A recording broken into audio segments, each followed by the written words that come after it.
জায়গাটাকে পুরোদস্তুর শহর বলা না গেলেও গ্রাম বলা যায় না, বরং আধা শহর বা প্রায় শহর বলা যেতে পারে। কলকাতা থেকে কী বা এমন দূর? বড়জোর 20 কিলোমিটার। শহরের সব বৈশিষ্ট্যই এখানে বিদ্যমান, কয়েকটি মাত্র ছাড়া, যেমন পাতাল রেল, চক্ররেল, ট্রাম কিংবা ভিক্টোরিয়া, নন্দন, একাডেমি ইত্যাদি। সুতরাং খোদ কলকাতায় থাকতে পারছেন না বলে বাড়ির মালিক বিজয়কেতন মুখোটির কোনো আফসোস বা মনোবেদনা নেই, বরং মেট্রোপলিসের ধোঁয়া, কালি, যানজট থেকে মুক্ত হয়ে একটু খোলামেলায় থাকলে শরীর ও মন দুটোই ভালো থাকে। বিজয়কেতনের ভাগ্যটাও ভালো বলতে হবে। ঠাকুরদার দূরদৃষ্টি ছিল মানতে হবে বই কি। গঙ্গার ধারে 22 কাঠা জমির ঠিক মাঝখানে 3 তলা বাড়ি। দেখে বোঝার উপায় নেই যে 100-র বেশি বয়স বাড়িটার। ঝকঝকে তকতকে, চারিদিকে রকমারি ফুলের বাগান, আধুনিক আসবাবপত্র, হাল ফ্যাশনের সোফা সেট থেকে শুরু করে fridge, TV, washing machine, mobile phone, DVD player, microwave oven, এমনকি কম্পিউটার পর্যন্ত। বাড়ির সামনে বিশাল গেট, থামের গায়ে সাদা পাথরে লেখা ব্রিগেডিয়ার বিজয়কেতন মুখার্জি। বছর 10 হলো অবসর নিয়ে এক্সপোর্টের ব্যবসা করেন।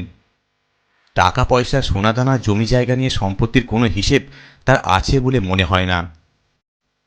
বাড়িতে লোক বলতে পরিবারের সদস্য সংখ্যা নিজেকে নিয়ে 3, স্ত্রী এবং তার শ্যালক পুত্র মানে গিন্নির ভাইপো।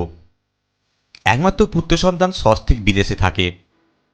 গিন্নির ভাইপোর নাম অবিকল্প সান্যাল।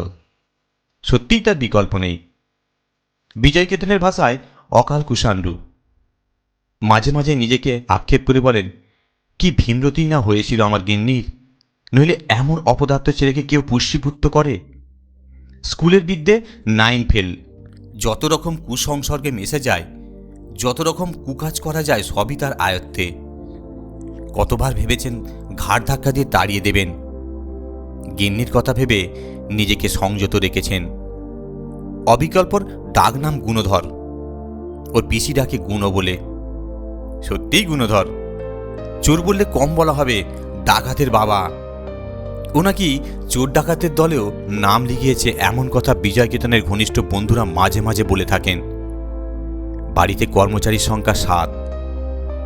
একজন বিজয়কেতনের সদা সঙ্গী, ম্যানেজার কাম আড্ডার অংশীদার, একজন গিন্নির খাস কাজের লোক, ঠাকুর, মালি, দরওয়ান, ড্রাইভার ইত্যাদি নিয়ে আরও 5 জন।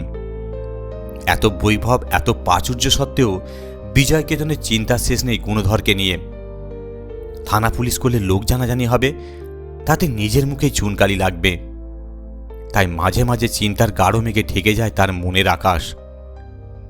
কার্তিক মাসের শেষ, বাতাসে হিমেল ভাব, বেলা ছোট হয়ে আসছে। পশ্চিমের বারান্দায় আরাম কেদারে বসে আছেন বিজয়কেতন। হাতে একটা মোটা কাগজের খামটা খুলে ভেতর থেকে একটা কাগজ বের করে চোখের সামনে মেনে ধরলেন। কিছুক্ষণ মন দিয়ে পড়ার পর আবার ভাঁজ করে খামে ভরে কোলের ওপর রেখে দিলেন। বাবু, চা খাবেন নাকি? বিজয়কেতন ডান দিকে তাকালেন। কাঁধের গামছায় হাত কচলাতে কচলাতে নিরাপদ জিজ্ঞেস করল, চা দেব বাবু? চা? আচ্ছা দাও। আর হ্যাঁ শোনো, গিন্নিমাকে একটু ডেকে দিও তো। খানিক পরে গিন্নিমা এলেন। পেছনে পেছনে 2 কাপ চা হাতে করে নিরাপদ। কাপ দুটো টেবিলে নামিয়ে রেখে চলে যেতে গিয়েও থমকে দাঁড়ালো নিরাপদ। মনিবের দিকে পেছন করে গিন্নি জিজ্ঞেস করলেন, কি হলো, ডাকলে কেন? শরীর খারাপ? না, আজ তোমার আড্ডার বন্ধুরা আসবেন না। না না, তেমন কিছু না, আজ বড় আনন্দের দিন। বহুদিনের অপূর্ণ একটা স্বাদ, একটা ইচ্ছে আজ পূর্ণ হলো। কি হয়েছে খুলে বলো না। বুড়ো বয়সে তোমার এই আধিক্যতা ভালো লাগে না। বলি কি এমন স্বাদ পূরণ হলো যে তুমি খুশিতে একেবারে ডগমগ হয়ে গেলে? বিজয়কেতন হাতের খাম থেকে কাগজটা বের করে গিন্নির হাতে দিলেন। খানিক পরে তার সে কি আত্মচিৎকার, ও মা, আমার কি হবে গো, সর্বনাশ হয়ে গেল, কি অলক্ষণে চিঠি গো, কে পাঠালো গো, কার এমন কুমতি জাগলো? গিন্নিকে থামিয়ে দিয়ে বিজয়কেতন বললেন, আরে এমন দারুণ একটা আনন্দ সংবাদ, কোথায় পাড়াপড়শি আত্মীয় স্বজন মিলে মোচ্ছব করবে তা না, উনি ভিয়েন করে মরা কান্না কাঁদতে বসলেন। আরে কটা লোকের ভাগ্যে এমন শোনার সুযোগ আসে বলতে পারো? বাড়িতে ডাকাত পড়া এ কি সকলের জীবনে হয়? তাও আবার আগাম চিঠি দিয়ে। এসব তো 100 বছর আগে ঘটত, আর শহরে তো ঘটেই না বলতে গেলে। ওহ, কি দারুণ একটা খবর! তোমার মাথাটা একদম গেছে। ওমা, আমার কি হবে গো ঠাকুর, তুমি আমার কি সর্বনাশ করলে! গিন্নিমার কথা শুনে 8 ডজন কাজের লোক, দারোয়ান পর্যন্ত এসে গেল। গুণধর হাঁপাতে হাঁপাতে জিজ্ঞেস করে, কি হয়েছে পিসেমশাই, কোনো খারাপ খবর? খারাপ খবর কি বলছিস রে হতভাগা? এমন কপাল কজনের হয়? এতদিনে যাতে ওটার মতো একটা সুযোগ এলো। চিঠি দিয়ে বাড়িতে ডাকাতি করতে আসা এ জিনিস বড় জমিদার টমিদার না হলে হয় নাকি? যাক, এতদিনে ওরা আমাকে স্বীকৃতি দিল। আমি কিচ্ছু বুঝতে পারছি না পিসেমশাই, কিসের চিঠি, কিসের ডাকাতি? আমার সব গোলমাল হয়ে যাচ্ছে। আরে বুদ্ধু, এসব বুঝতে গেলে এলেম লাগে। 9 ফেল বিদ্যে নিয়ে যদি সব কিছু বোঝা যেত, তাহলে তুইও এদের মতো বড় বড় ডাকাত হয়ে যেতিস। কাদের মতো? তবে আর বলছি কি, বাড়িতে ডাকাত পড়বে সামনের বুধবার, অমাবস্যার রাত, ঠিক 2:20-তে। এই যে তার চিঠি, পড়ে দেখ। না থাক, তোর তো বিদ্যের বহর পাতে দেবার মতো নয়, আমিই পড়ছি, শোন। আর হ্যাঁ, কালীকিঙ্কর, নিরাপদ, বংশী, প্রাণকেষ্ট, মালতীর মা, তোমরাও সবাই মন দিয়ে শোনো। সিল শ্রীযুক্ত বিজয়কেতন মুখোটি মহাশয়, আগামী বুধবার 30শে কার্তিক রাত্রি 2:20 আপনার বসত পার্টিতে আমরা ডাকাতি করার মনস্থ করেছি। আপনি প্রস্তুত থাকবেন। কোন রকম বাধা দেবার চেষ্টা করলে সব পরিবার জ্যান্ত পুঁতে ফেলব। থানা পুলিশ করার চেষ্টা করলেও লাভ হবে না, হিতে বিপরীত হবে। আশা করি এর অনর্থ হবে না। ভবদীয় অমঙ্গলানন্দ, মহাবলানন্দ, অমিত তেজানন্দ, বিশ্ব পরাক্রমানন্দ। চিঠির শেষটুকু পড়ার আগেই বংশী দারোয়ান আরিব্বাস বলে লাভ মেরে নিজের ঘরের দিকে দৌড় লাগালো। বাকিরাও বাবু আমাদের ছুটি দিয়ে দিন বলে একসঙ্গে চিৎকার জুড়ে দিল। গুণধর বলল, পিসেমশাই তাহলে কি করবেন? এত বড় সর্বনেশে খবর, পুলিশে খবর দেবেন? খেপেছিস? জীবনে একবারই সুযোগ এসেছে, আর হয়তো কখনো আসবে না। শোন, একটা কথা জেনে রাখিস, একটু আধটু হার্টের প্রবলেম না থাকলে, একটু আধটু সুগার কিংবা স্পন্ডিলাইটিস না থাকলে যেমন স্ট্যাটাস থাকে না, তেমনই বাড়িতে চিঠি দিয়ে ডাকাত ফাকাত না পড়লে লোকে তেমনই মান্যি করে না। গিন্নির কান্না এতক্ষণে থেমে গেছে। ঝাঁপি উঠে বললেন, থাকো তুমি তোমার পেয়ারের ডাকাত ফাকাত নিয়ে। বাবা, কি কুচ্ছিত নাম সব! অবকলানন্দ, মহাবলীপুরম, এগুলো নাম নাকি? যা হয় করো, আমি গুণকে নিয়ে চললাম দাদার কাছে। যার ছেলে তাকে ফিরিয়ে দিয়ে শান্তি পাই।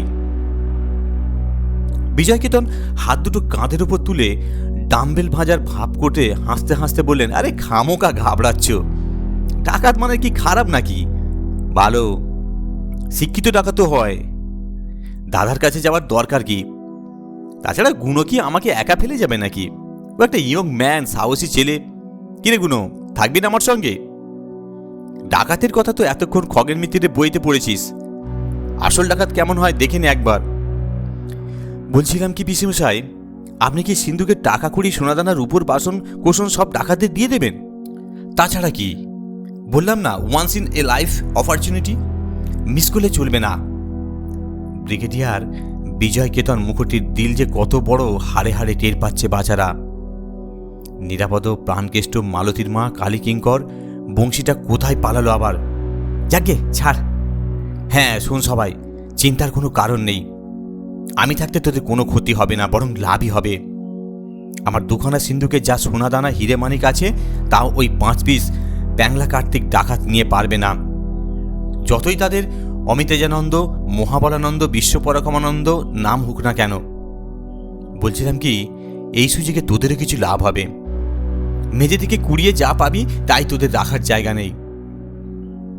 গিন্নি মুখ ঝামটে বলে উঠলেন, চালাকি পেয়েছো, সব বিলিয়ে দেবে। আমার বাবার দেয়া মকরচুর মুকুট, সীতাহার, ললন্তিকা, ময়ূর কঙ্কন, বিছে কবচ, এগুলো বিলিয়ে দিলে দেখবে মজা। বিজয়কেতন মুচকি হেসে বললেন, তোমার বাবার কথা দুলো না তো, কতগুলো পেতলের ছাইপাশ দিয়ে মেয়েটাকে গছিয়ে দিয়েছেন। নেহাত আমি মকরকেতন মুখোটির ছেলে ব্রিগেডিয়ার বিজয় কেতন মুখোটি, তাই এ যাত্রায় বেঁচে গেলে। তোমার ওই ছাতা পড়া গয়না অমন অ্যারিস্টোক্র্যাট বিলেত ফেরত ডাকাতরা ছিঁড়েও দেখবে না। আচ্ছা আচ্ছা, দেখা যাবে বুধবার। আঁশবটি দিয়ে কুচকাটা করব তোমার পিয়ারের বগলাকান্ত ডাকাতদের। মালতীর মা দুটো পান দে তো, চিবিয়ে নিয়ে ঠাকুর ঘরে যাব। গিন্নিমা দাপাতে দাপাতে বিদায় নিলেন। বিজয়কেতন হো করে হেসে উঠলেন, বললেন নামটা ওটা ঠিক মতো উচ্চারণ করতে পারো না। কোথায় অমঙ্গলানন্দ আর কোথায় বগলাকান্ত, কোথায় মহাবলানন্দ আর কোথায় মহাবলীপুরম। বাপের বাড়িতে কখনো ডাকাতি পড়েনি, তাই অভিজ্ঞতা নেই, হিংসেই জ্বলে পুড়ে যাচ্ছ তুমি। সারাদিন বাড়িতে একটা থমথমে ভাব। বিকেলবেলায় বিজয়কেতন সব কর্মচারীদের ডেকে ছোটখাটো মিটিং করে নিলেন, কার কি কাজ বুঝিয়ে দিলেন। গুণধরকে ডাকেননি, ওকে আগেই বলে রেখেছিলেন বিকেল 5টা থেকে রাত 10টা পর্যন্ত কাঁথা মুড়ি দিয়ে ঘুমিয়ে নিতে। কাজের লোকদের নির্দেশ দিলেন যে যার ঘরে খেয়ে দিয়ে বিশ্রাম নিতে। ডাকাতদের সামনে যাওয়ার দরকার নেই। ডাকাত হলো দেবতা, কিছু অনর্থ হলে বিপদ আসতে পারে। দারোয়ানকে বললেন সদরের গেটটা পুরো খুলে রাখতে, গেট বন্ধ দেখলে ডাকাতরা অপমানিত বোধ করতে পারে। বাড়ির সমস্ত আলো যেতে দিতে বললেন। ফ্রিজ, টিভি, ওয়াশিং মেশিন ইত্যাদির প্ল্যাগ খুলে রাখতে বললেন, যাতে ডাকাতদের কোনো অসুবিধা না হয়। ঢং ঢং করে দুটো ঘন্টা বাজল।